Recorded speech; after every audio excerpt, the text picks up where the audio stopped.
2024 లేదా 25లో డిగ్రీ లేదా బీటెక్ చదివారా? సాఫ్ట్‌వేర్ జాబ్ కోసం ఎదురు చూస్తున్నారా? అయితే కోడ్ జ్ఞాన్ 100 డేస్ కోర్సులో చేరండి, జాబ్ సాధించండి.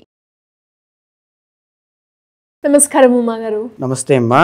2026లో సింహరాశి వారికి వ్యాపార పరంగా, విద్యాపరంగా, సంతానపరంగా ఎలా ఉంది? ఎన్ని గ్రహాలు వారికి అనుకూలిస్తున్నాయి? ఏ గ్రహాల కలయిక వల్ల ఎలాంటి ఎఫెక్ట్ ఉండబోతుంది ఈ సంవత్సరం మొత్తం? సింహరాశి అండి. సో సింహరాశి 2026వ సంవత్సరాన్ని మనం గమనిస్తే స్టార్టింగే 2026వ సంవత్సరం వీళ్ళకి రాజయోగం అనేటువంటిది పట్టబోతుంది అని చెప్పొచ్చండి. ఎందుకు ఈ మాట మనం చెప్తున్నామంటే టెక్నికల్లీ మనం మాట్లాడుకుంటే గురువు అనేటువంటి ఆయన మనం గమనిస్తే 11, 12, 1 స్థానాలు అయినటువంటి మిథున, కర్కాటక, సింహరాశుల్లో గురుగ్రహ సంచారం జరగబోతోందండి ఈ సంవత్సరం అంతా కూడా. మనం 2026వ సంవత్సరాన్ని కొలమానంగా తీసుకున్నాం కాబట్టి స్టార్టింగ్ జనవరి 1వ తారీఖు దగ్గర నుంచి జూన్ 1వ తారీఖు దాకా గురుడు మిథున రాశి అయినటువంటి లాభస్థానంలో గురుగ్రహ సంచారం జరుగుతుందండి. అయితే జనవరి 1వ తారీఖు దగ్గర నుంచి జూన్ 1వ తారీఖు దాకా సింహరాశి వాళ్ళకి గురుడు లాభంలో ఉండడం వల్ల రాజయోగాన్ని ప్రసాదించబోతున్నారు. విపరీతంగా డబ్బు అనేటువంటిది వస్తుంది. గురుడికి 4 దృష్టిలు ఉంటాయండి. 1, 5, 7, 9. ముఖ్యంగా మనం గమనిస్తే 5వ దృష్టి అయినటువంటి 3వ స్థానం మీద పడడం వల్ల ధనలాభం విపరీతంగా కలుగుతుంది.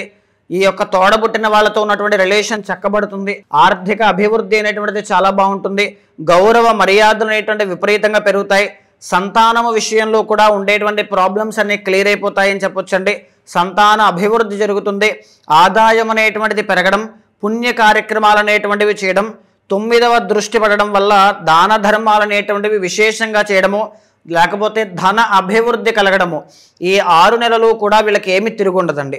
ఖచ్చితంగా మంచి రాజయోగంతో సింహరాశి వాళ్ళు మంచి డబ్బుతోనూ శుభకార్యాలతోనూ, వివాహ విషయంలో పెళ్లి కావాలని కోరుకుంటే పెళ్ళవుతుంది, సంతాన విషయంలో సంతానం కలగాలనుకుంటే సంతానం కలుగుతారు. తర్వాత ఉద్యోగ అవకాశాలన్నీ కూడా అనుకూలిస్తాయి. నూతన స్టార్టప్ కంపెనీస్ అన్నీ కూడా చాలా బాగుంటాయి అని చెప్పొచ్చండి. అయితే జూన్ 1వ తారీఖు దగ్గర నుంచి అక్టోబర్ 31వ తారీఖు దాకా మనం బాగా గమనిస్తే ఖర్చులు విపరీతంగా పెరుగుతాయండి. ఎందుకంటే మళ్ళీ అక్కడ గురుడు ఎక్కడికి వస్తారు? 12వ స్థానంలోకి వస్తారు. సో 12వ స్థానం అయినటువంటి కర్కాటకంలోకి రావడం వల్ల ఖర్చులు విపరీతంగా పెరగడం, కుటుంబాల్లో చికాకులు రావడం, లేకపోతే చేసేటువంటి పనిలో ఒత్తిడి పెరగడం, చాలా రకాలుగా చికాకులు అనేటువంటివి వృత్తిలో కూడా పెరిగే అవకాశాలు ఎక్కువగా ఉంటాయమ్మా.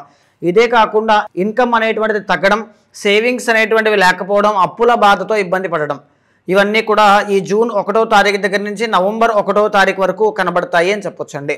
ఇక నవంబర్ 1వ తారీఖు దగ్గర నుంచి డిసెంబర్ ఎండ్ దాకా మళ్ళీ లగ్నంలోకి, అంటే ఫస్ట్ హౌస్ అయినటువంటి గురుడు స్వరాశిలోకి సింహంలోకి వస్తారండి. ఫస్ట్ హౌస్ అయినటువంటి సింహరాశిలోకి గురుడు వస్తారండి. దీనివల్ల ఏంటంటే ధననాశనము అని శాస్త్రం చెబుతోందనమాట. అంటే ఉన్నటువంటి డబ్బంతా కూడా విపరీతంగా ఖర్చు పెట్టుకోవడం, సంతానం విషయంలో ఆర్థిక శ్రమ, పిల్లల యొక్క చదువుల కోసమనో, వాళ్ళ యొక్క ఆరోగ్యం కోసమనో, వాళ్ళ యొక్క బాగోగుల కోసమనో డబ్బులు విపరీతంగా ఖర్చు అయ్యే అవకాశాలు ఎక్కువగా ఉంటాయి. వ్యాపారంలో స్వల్ప ఇబ్బందులు అనేటువంటివి కనబడతాయండి. అంటే ఏ బిజినెస్ మీరు పెట్టినా సరే దాంట్లో కొంచెం ఇబ్బందులు అనేటువంటివి, నష్టాలు అనేటువంటివి, ఛాలెంజెస్ అనేటువంటివి కనబడతాయి అని చెప్పొచ్చు. చిన్న చిన్న అనారోగ్య సమస్యలు కూడా ఎక్కువ అవుతాయండి. సో ఇక్కడ మనం గురుడిని బాగా చూసుకుంటే 2026వ సంవత్సరం అంతట్లోనూ ఫస్ట్ హాఫ్ అంతా కూడా జాన్ టు జూన్ చాలా బాగుంటుంది. జూన్ 1వ తారీఖు దగ్గర నుంచి డిసెంబర్ ఎండ్ వరకు కూడా కొంచెం మిశ్రమ ఫలితాలు, ఒడిదుడుకులు, కష్టాలు, అవమానాలు ఇలాంటివన్నీ కూడా కొంచెం ఎక్కువగా కనబడుతూ ఉన్నాయండి. ఖర్చులు ఎక్కువగా. సో దానికి అకార్డింగ్లీ మీరు ప్లాన్ చేసుకోవడం, ఫైనాన్షియల్ మేనేజ్మెంట్ అనేటువంటిది చాలా బాగా చూసుకోవాలి. మొదటి 6 నెలల్లో మీకు వచ్చిన డబ్బుని దాచుకోవడం, సేవింగ్స్ పెట్టుకోవడం వల్ల నెక్స్ట్ 6 మంత్స్కే మీకు అది సర్వైవ్ అవ్వడానికి చాలా బాగా ఉపయోగపడుతుంది. విదేశాల్లో ఉంటూ అక్కడ జాబ్ కోసం ప్రయత్నం చేస్తున్న వాళ్ళకు కూడా ఇదే నా సలహా అండి. మొదటి 6 నెలల్లో మీకు జాబ్ వస్తుంది, ఆ వచ్చినటువంటి డబ్బును సద్వినియోగం చేసుకోండి. ఎక్కడైనా మంచి ఇన్వెస్ట్మెంట్స్ అనేటువంటివి పెట్టుకోండి. లేకపోతే తర్వాత 6 మంత్స్లో మనీ విషయంలో చాలా ప్రాబ్లమ్స్ అనేటువంటివి చూసే అవకాశాలు ఎక్కువ ఉంటాయండి. అయితే ఈ సంవత్సరం అంతా సింహరాశి వాళ్ళకి అష్టమ శని అనేటువంటిది నడుస్తుందమ్మా. అష్టమస్య ప్రాణ సంకట అన్నట్టుగా చిన్న చిన్న అనారోగ్య సమస్యలు, తర్వాత చిన్న చిన్న ప్రమాదాలు, గాయాలు, వాహన ప్రమాదాలు, భయము, ఇలాంటివి కలహాలు, అంటే సడన్లీ వచ్చేటువంటి ఆర్థిక నష్టాలు, సడన్లీ వచ్చేటువంటి మానసిక ఒత్తిడి చాలా ఎక్కువగా ఇబ్బంది పెడుతూ ఉంటుందండి. సో దేని నుంచి బయటికి రావడానికి హనుమాన్ చాలీసా ప్రతిరోజు పారాయణ చేయండి. లేదు అనుకుంటే ఒకసారి కాళీ అమ్మవారికి హోమం చేయించండి. కాళీమాత హోమం వల్ల శని బాధల నుంచి వెంటనే ఉపశమనం అనేటువంటిది తప్పకుండా చూస్తారని చెప్పొచ్చు. రాహు కేతులు మనం చూస్తే కనుక రాహు అనేటువంటి ఆయన అనుకూలంగా కనబడట్లేదు, కేతు అనేటువంటి ఆయన కూడా పెద్దగా అనుకూలంగా కనబడట్లేదండి ఈ సంవత్సరంలో. రాహు 7వ స్థానంలో ఉండడం వల్ల భార్యాపుత్రుల యొక్క వియోగము, అంటే భార్యతోనూ ఇంట్లో ఉండేటువంటి కుటుంబ సభ్యులతో చిన్న చిన్న కీచులాట్లు అవి వచ్చే అవకాశం ఉంటుంది. నవంబర్ 25 తర్వాత రాహు అనేటువంటి ఆయన 2 నెలలు అనుకూలిస్తారండి. దీనివల్ల అప్పుడు కొంచెం ప్రాబ్లమ్స్ అనేటువంటివి సార్ట్అవుట్ అయ్యే అవకాశాలు ఎక్కువ ఉంటాయి.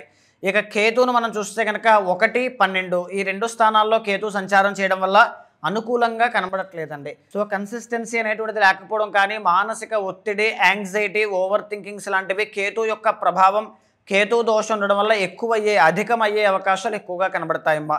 ఇకపోతే ఈ 2026వ సంవత్సరంలో సింహరాశి వాళ్ళకి ఏ నెలలు బాగా కలిసి వస్తాయి, రవి బలం పెరగడం వల్ల ఏ నెలల్లో రాజయోగం పడుతుందో మనం చెక్ చేస్తే, ముఖ్యంగా మే 17వ తారీఖు దగ్గర నుంచి జూలై 17 దాకా దశమ ఏకాదశ స్థానాల్లో రవి సంచారం చేయడం వల్ల వృత్తిలో రాణింపు, గుర్తింపు, అభివృద్ధి, ప్రమోషన్లు వచ్చే అవకాశాలు ఆ పీరియడ్ ఆఫ్ టైంలో అద్భుతంగా కనబడతాయండి. ఈవెన్ ఆర్థిక అభివృద్ధి కూడా చాలా బాగుంటుంది. రాజకీయాల్లో ఉన్న వాళ్ళకి కూడా పేరు ప్రఖ్యాతులు చాలా బాగుంటాయి. మళ్ళా తిరిగి అక్టోబర్ 17 దగ్గర నుంచి నవంబర్ 17 దాకా 3వ స్థానంలో రవి సంచారం చేస్తున్నారు కాబట్టి మంచి పేరు ప్రఖ్యాతులు రావడం, అనారోగ్య సమస్యల నుంచి బయటకు రావడం, ఏ పని పట్టుకుంటే పనిలో సానుకూలమైన ఫలితాలు, విజయాలు చూడడం లాంటివి చాలా అద్భుతంగా కలిసి వస్తున్నాయమ్మా. ఎలాంటి పరిహారం చేసుకుంటే ఇంకా బాగుంటుందంటారు మా గారు? తప్పకుండా అండి. ఫస్ట్ హాఫ్ అంతా కూడా గురుబలం ఉంది, సెకండ్ హాఫ్లో గురుబలం అనేటువంటిది లేదు. సంవత్సరం మొత్తం కూడా రాహు, కేతువులు, శని అనుకూలించట్లేదు కాబట్టి నవగ్రహ హోమము, కాళీమాతకి సంబంధించిన హోమము, శ్రీరుద్ర హోమము, వీటిలో శక్తి బట్టి 3 కానీ 3 ఏదైనా శక్తి బట్టి చేయించడం వల్ల తప్పకుండా మంచి శుభ ఫలితాలు అనేటువంటివి చూస్తారమ్మా. 2026లో కొంతమంది ఇల్లు కొనుక్కోవాలనుకుంటారు, కొంతమంది వ్యాపారం స్టార్ట్ చేయాలి అనుకుంటారు. ఈ టైం అయితే బాగుంటుందా, ఇప్పుడు నాకు ఓకేనా అని జాతకం చూపించుకొని వారి యొక్క డౌట్స్ని క్లియర్ చేసుకోవాలి అనుకునే వాళ్ళు చాలామంది ఉంటారు. అలాంటి వాళ్ళు ఎవరైనా కూడా మిమ్మల్ని అప్రోచ్ అవ్వాలి అంటే ఏ విధంగా ఉంటుందంటారు? తప్పకుండా అండి. 2026 కాదండి, జీవితంలో ఎప్పుడైనా సరే ఒక పర్టికులర్ గైడెన్స్ అనేటువంటిది చాలా అవసరం అండి. ఏదైనా ఉద్యోగంలోకి వెళ్ళేటప్పుడు ఏ ఉద్యోగం నాకు బాగా సూట్ అవుతుంది, ఏ వ్యాపారంలో ఇన్వెస్ట్మెంట్ చేయొచ్చు, పార్ట్నర్షిప్లో వెళ్ళొచ్చా వెళ్ళకూడదా, మైటల్ లైఫ్లోకి ఏ టైంలో వెళ్తే బాగా సఫలీకృతం అవుతాయి, సంతాన విషయంలో ఎలాంటి గుడ్ న్యూస్ అనేటువంటి అవకాశం ఉంటుంది, ఏదైనా సరే ఒక పర్టికులర్ గైడెన్స్ ఉంటే బాగుంటుందని కోరుకునేటువంటి ప్రతి ఒక్కరికి కూడా మీ వెనకాల నేను ఉంటాను. ఏ దోషం ఉన్న జాతకంలో ఏదైనా ముందు జాగ్రత్తగా తీసుకునే ప్రతి నివారణకి కూడా తప్పకుండా నేను ఒక బాధ్యతగా తీసుకొని చేయించడం వలన అయితేనేమి, ఏదైనా ఒక పర్సనల్ చార్టే కాకుండా గోచారంతో సమన్వయం చేస్తూ ఏదైనా దోషాలుంటే శాంతి పరిహారములు ఆచరింపజేసి భగవత్ అనుగ్రహం కలిగేలా చేస్తాను. అలాంటి వాళ్ళు ఎవరైనా ఉంటే మీకు కింద కనిపించే నెంబర్కి కాల్ చేస్తే మా వాళ్ళు మీకు పూర్తి వివరాలు అందిస్తారు. తప్పకుండా అపాయింట్మెంట్ తీసుకోండి, తప్పకుండా మాట్లాడదాం. థ్యాంక్ యూ మా గారు, థ్యాంక్ యూ సో మచ్. నమస్తే అమ్మా.